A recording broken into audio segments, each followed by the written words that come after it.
제33곡 천사들이 성가를 다 부르고 나자 베아트리체는 7 천사 마텔다 여인 스타시오 단테를 데리고 걷기 시작한다. 베아트리체가 장래에 일어날 여러가지 사건을 수수께끼 같은 말로 예언한다. 일행은 어느 샘에 이르른다. 그 샘에서부터 악을 망각해 하는 힘을 갖는 레떼 강과 선을 상기시키는 힘을 가진 에우노의 강이 흘러나오고 있다. 마텔다 여인은 단테와 스타시오를 그 에우노의 강에 잠근다. 단테는 그 물결 사이로부터 실록의 새 잎을 단 어린 나무같이 청신하고 싱싱한 모습이 되어 돌아온다. 시간은 부활절인 수요일 정오 전후이다. 주여, 이방인들이 왔나이다.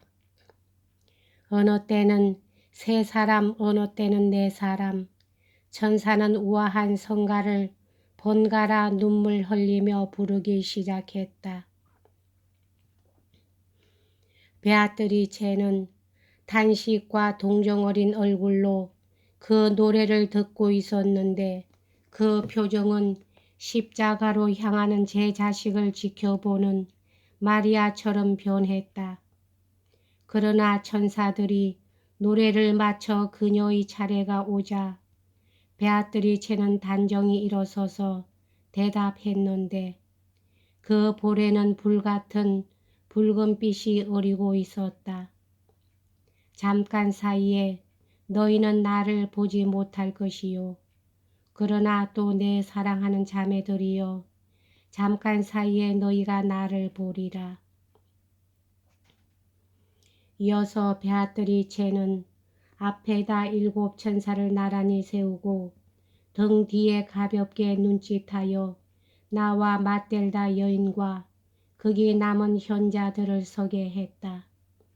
이리하여 걸어 나갔는데 아직 10걸음도 채 땅을 디디지 않았을 무렵 그 눈이 내 눈과 딱 마주쳤다. 그녀는 온화한 표정으로 더 빨리 걸으세요 라고 했다.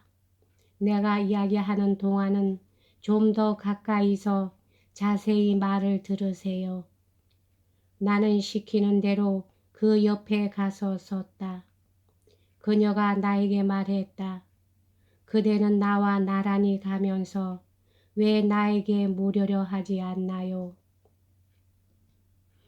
상사 앞에 나가면 송구스러워 긴장한 나머지 말하려고 생각은 하나 말이 또렷이 이빨 사이로 나오지 않는 이가 있듯이 나도 말이 나오지 않았다.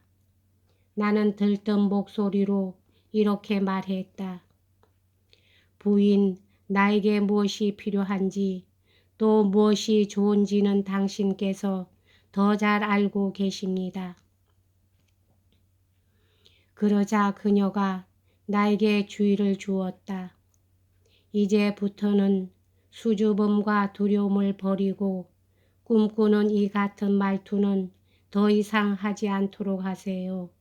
그대가 알아야 할 것은 뱀이 망가뜨린 그릇이 예전엔 있었지만 이제는 없다는 것이에요.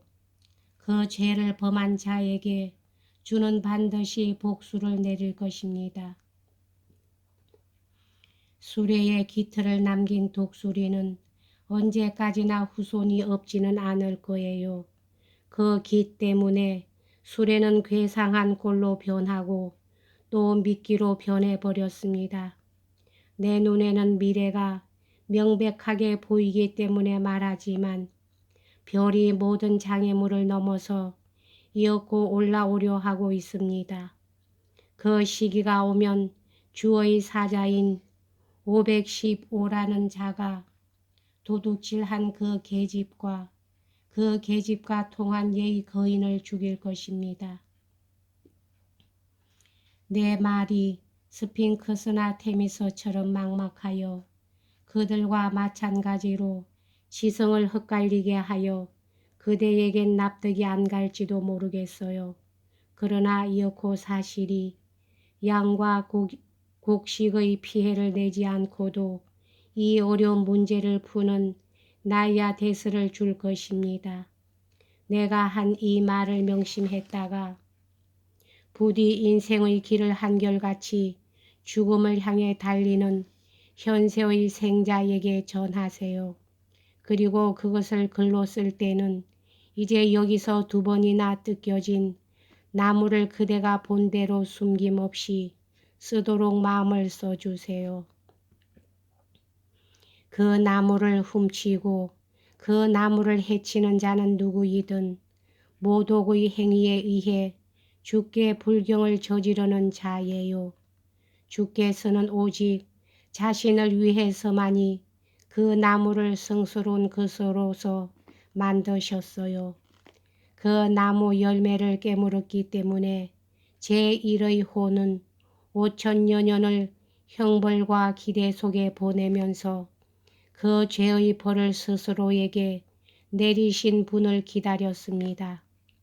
저 나무가 저렇듯 높이 솟아 가지가 벌어진 것을 특별한 이유에 의한 것이 아니라고 생각한다면 그대 정신은 잠자고 있는 것이 틀림없어요.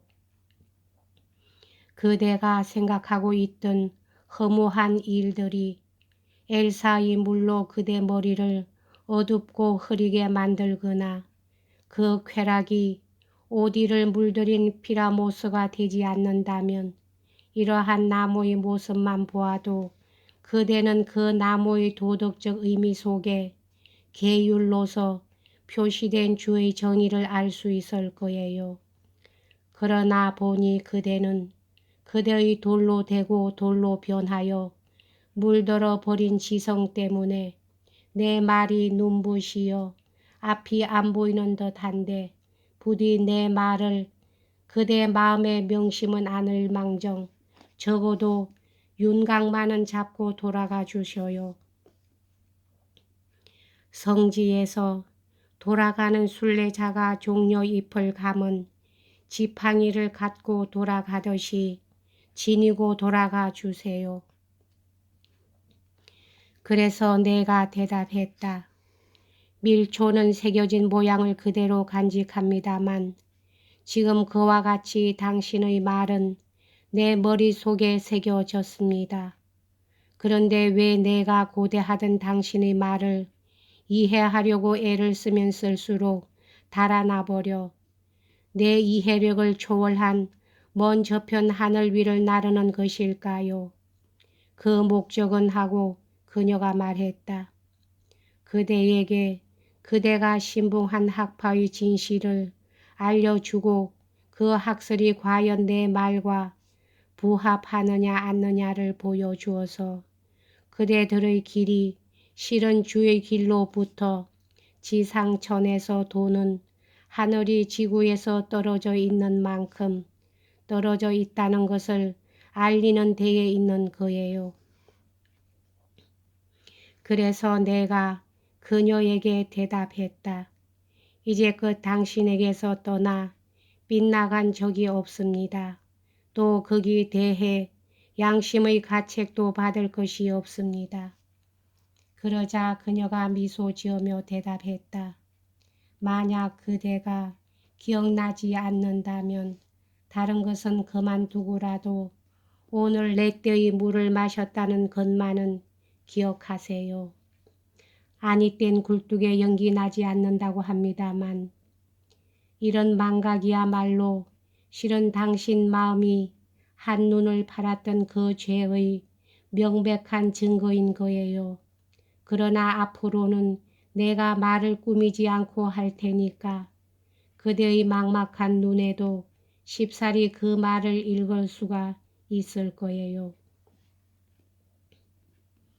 자오선은 보는 이의 장소에 따라 이리저리 옮겨지는데 그 자오선에 위치한 태양은 빛이 더욱 증가되고 그럼은 더욱 느려진 것 같았다. 그때 사람들은 안내하여 앞장서 가던 자가 무슨 이상한 것이나 그 흔적을 보면 멈추어 서듯이 일곱 천사는 서늘한 계곡의 기슭 가까이서 알퍼스 산이 푸른 잎과 나뭇가지 그림자를 어둠 속에 떨어뜨리는 듯한 창백한 그림자가 끝나는 언저리에서 멈추어 섰다. 천사들 앞에는 같은 한 샘에서 솟아나 다정한 친구처럼 이별을 아쉬워하는 티그리스와 유프라테스인 듯한 두 강이 보였다. 오 빛이여, 오 인류의 영광이여, 이것은 무슨 물일까요? 여기 한 샘에서 넘쳐나와 서로 양쪽으로 갈라져 가는데요. 내가 이렇게 묻자 베아트리체가 대답했다. 마텔다에게 물어보세요. 그러자 곧 죄의 해명이라도 하는 듯이 아름다운 여인이 대답했다. 이 일도 다른 일도 다 내가 미리 말해 두었습니다. 렛대의 물도 설마 그가 잊지는 않았을 줄 압니다. 베아트리체가 말했다. 마음에 걸리는 일이 있으면 기억력은 가끔 빼앗겨 버리는 법이에요. 틀림없이 그 걱정 때문에 그의 지혜의 눈이 흐려졌을 거예요. 하지만 에우노에를 보세요. 저기 흐르고 있습니다. 거기 이 사람을 데리고 가서 언제나 그대가 하듯이 그의 둔해진 기억의 힘을 되살려 주도록 해요. 거절할 줄 모르는 상냥한 호는 타인의 기분이 어떤 표시로 밖으로 나오면 곧 그 꽃을 자기 기분으로 만들어 버린다. 그래서 어여쁜 마텔다 여인은 내 손을 잡자 걸음을 옮기기 시작했다. 그리고 스타시오를 보고도 여자답게 같이 가세요 하고 권하는 것이었다. 독자여, 만약 지면만 허락한다면 나는 아무리 마셔도 실정나지 않은 이 달콤한 물을 조금이라도 더 시로 노래해 보였을 것이다. 그러나 이 제2편을 위해 마련된 종이는 벌써 다 써버렸다. 그러므로 이 이상 더 앞으로는 예술의 고삐가 나를 붙잡고 보내주지를 않는 것이다. 나는 실록의 새 잎새를 탄 어린 나무 같은 청신한 모습이 되어 성스럽고 거룩한 물결 사이에서 돌아와 별들을 향해 올라가려 하고 있었다. 여기까지 하겠습니다. 다음 시간에는 전국편 하겠습니다.